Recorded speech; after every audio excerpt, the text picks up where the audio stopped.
لینا اور ڈائمنڈ اپنے محسوس سیکرٹ ڈپارٹمنٹ میں موجود تھے۔ لینا ایک بہت بڑے آئینے کے سامنے بیٹھی چیئر پر بیٹھے بڑے بڑے بوڑھے منہ بنا رہی تھی، جبکہ جینیفر اسی کے بالوں پر اپنا کام کرنے میں مصروف تھی۔ پاس ہی ڈائمنڈ بیٹھا تھا، اس کے لیے بھی لینا نے جینیفر کی ہی خدمات لینی تھی۔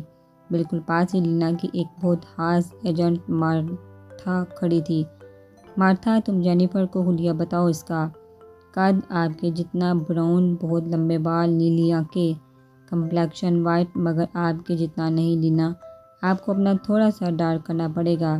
ڈریسنگ خالص پاکستانی ٹریڈیشنل ڈیٹیلز بتاؤ مارتھا، لینا نے مصروف سا پوچھا۔ ترکی کے شہر انٹالیا کے بیچ پر بھیڑ بھاڑ سے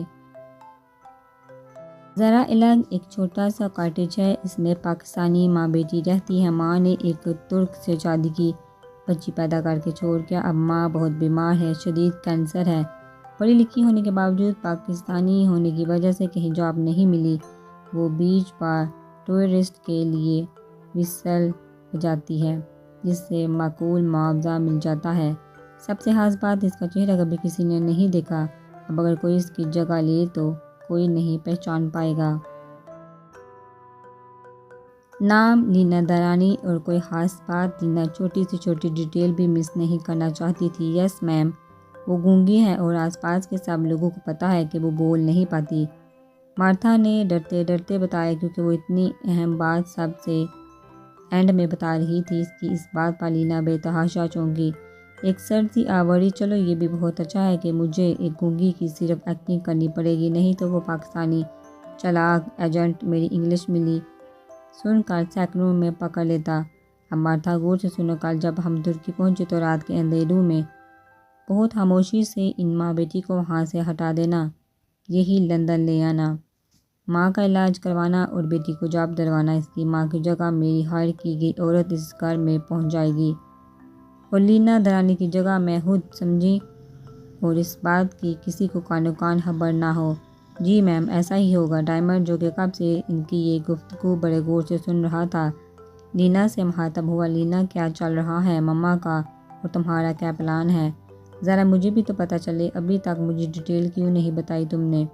کیپ کام برو، بتانے لگی ہوں۔ مما کا پلان یہ ہے کہ ہم نے ان کی ایک مائکرو چپ چوری کروائی ہے، مگر وہ ابھی پاکستان میں ہی ہے، ہمارے ہاتھ نہیں لگی، مگر ان کو لگتا ہے کہ وہ ترکی میں ہے، تو انہوں نے ہمارے ٹارگٹ کو ہائر کیا ہے مائکرو چپ ڈھونڈنے کے لیے، اسی لیے ہم بھی ترکی جانے والے ہیں، کیونکہ وہ بہت جلد دونوں ترکی آنے والے ہیں۔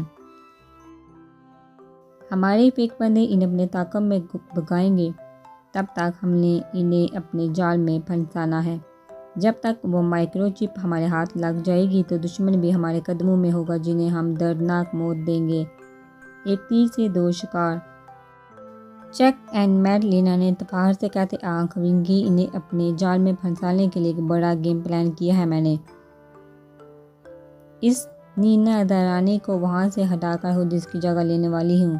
ہمارے بندے اسے اس بیچ تک لے کر آئیں گے، وہاں سے میں اس کی توجہ حاصل کروں گی۔ اتنے عرصے سے یہ جھنجھٹ اسی لیے تو پڑ رہی تھی، اس نے بیزاری سے کہتے بے تحاشا لمبے بالوں کی طرف اشارہ کیا، جنہیں اب وہ لائٹ گولڈن سے ڈارک براؤن کروا رہی تھی۔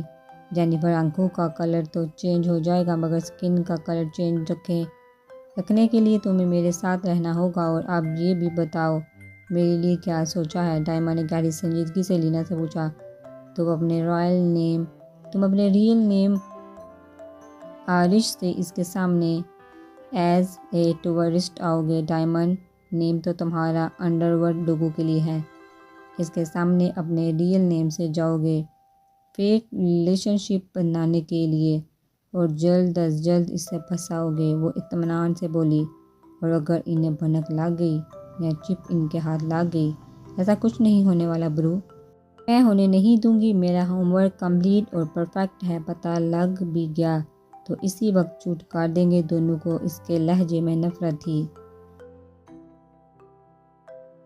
جینیفر، یہ ڈائمنڈ کو ذرا پاکستانی عریش تو بناؤ، وہ جینیفر سے کہتی ایک مرتبہ پھر اپنے بالوں کا جائزہ لینے لگی۔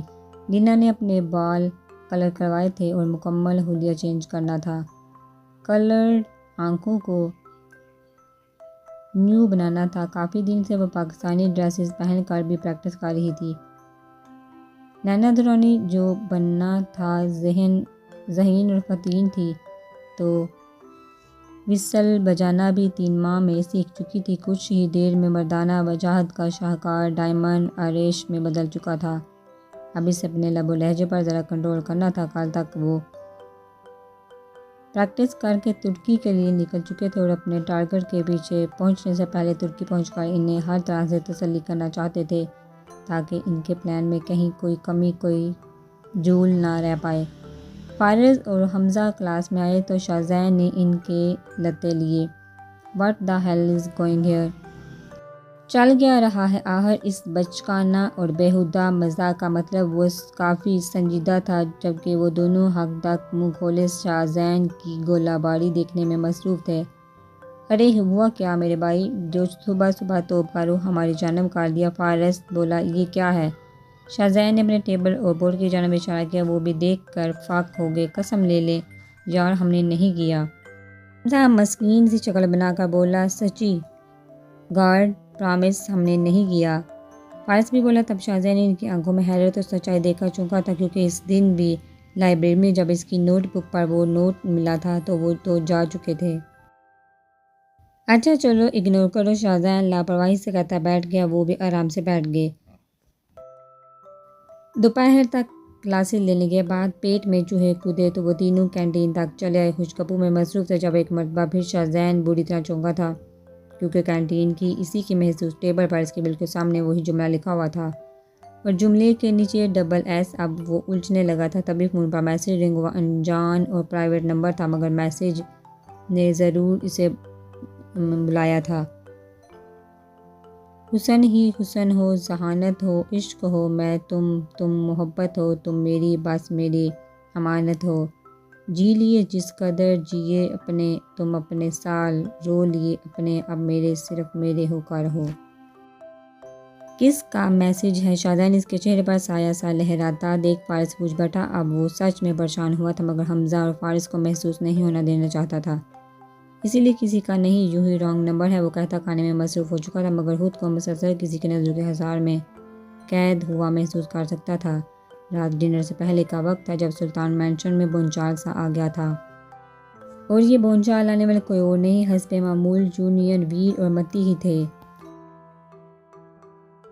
جنہوں نے اپنے مشن کے بارے میں بتاتے ہوئے یہ بھی شوشہ چھوڑا تھا کہ انہیں ترکی جانا ہے۔ سب ڈائننگ ہال میں اکٹھے تھے۔ ہبا ہتھے سے اکھڑ چکی تھی۔ "سن کا متی، میں پہلی اور آخری مرتبہ بول رہی ہوں، کہیں نہیں جا رہی ہو تم۔ سنا تم نے کہ ایک مرتبہ پھر دہراؤں، وہ خطرناک تیور لیے متی کو گھور رہی تھی۔ متی نے مدد طلب نگاہوں سے پہلے اپنے ڈیڈ پھر بڑے پاپا کی طرف دیکھا، مگر وہ دونوں خاموش ہی رہے کہ متی کو آج یہ محاذ خود ہی لڑنے دینا چاہیے۔ "ماما پلیز، یہ کیا بات ہوئی؟ مجھے جانا ہے ہر صورت ہر قیمت پر۔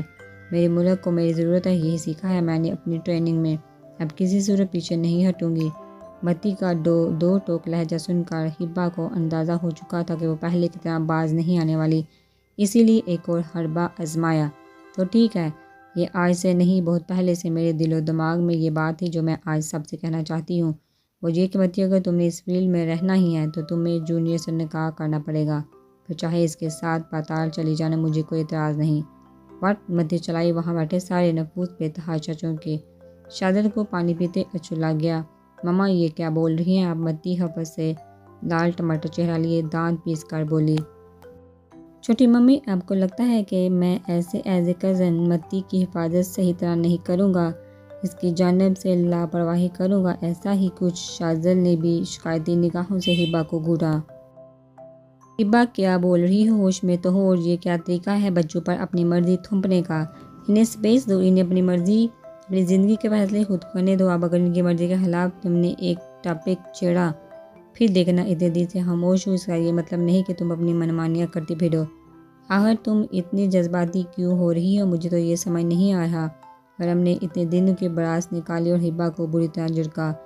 متی کا دل کیا بڑی ماما کا ہاتھ اٹھ کر منہ چوم لے۔ وہ آپی ہبا سے اب کوئی بات نہیں بن پا رہی تھی۔ "پلیز مجھے سمجھنے کی کوشش کرے۔"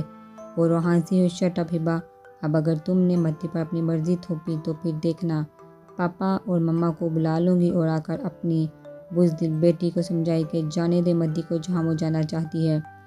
حرم بس بھی کرو اب، پری ہبا کی رونی صورت دیکھ کر بیچ میں بولی اور ٹوک دیا۔ اب کی بار سچ میں ہبا کی بولتی بند ہوئی تھی۔ خاموشی سے کھانا کھانے لگی۔ متی نے منیحیزی نگاہوں سے اپنے ڈیڈ کو دیکھا، مگر وقتاً فوقتاً باپ بیٹی پر پڑتی ہبا کی شیرنی کی ہونہار نگاہیں اف متی کو جھنجھوڑتی آئی، مگر ٹھیٹ بنی اگنور کر گئی۔ شاہزین اسٹڈی ٹیبل پر بک اور نوٹ بکس پر جھکا ہوا تھا جب فون پر میسج ٹون رنگ ہوئی۔ فون اٹھا کر دیکھا، private number. Oh no not again, وہ جھنجھلایا۔ میسج بغیر سین کیے ڈیلیٹ کر چکا تھا۔ مگر میسج بھیجنے والا یا والی بڑی مستقل مزاج معلوم ہوئی تھی۔ مسلسل بجتی میسج ٹون سے وہ سخت ڈسٹرب ہو رہا تھا۔ آخر تنگ آ کر میسج سین کیا۔ اسی جملے کی بار بار تکرار تھی، تم میرے صرف میرے ہو کر ہو۔ اب اس کے ماتھے پر گہرے بال آئے تھے، مگر اگلے میسج پر تو وہ مونچھکا ہی رہ گیا۔ آئی لو شاہزین سلطان۔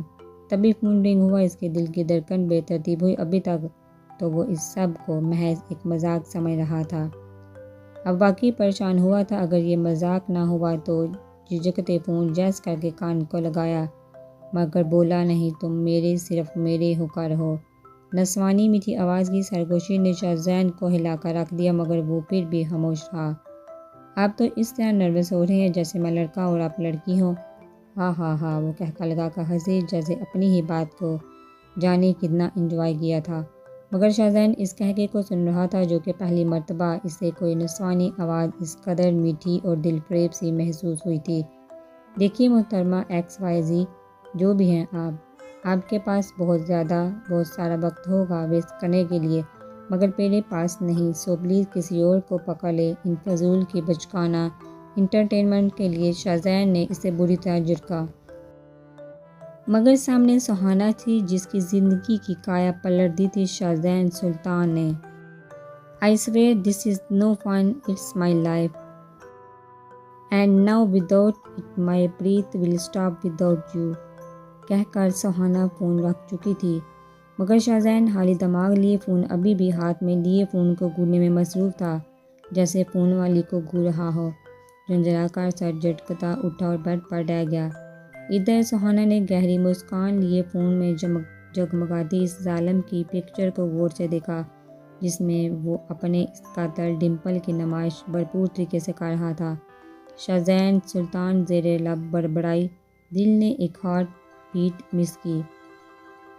سرخ چہرہ لیے تکیے میں منہ دے لیا۔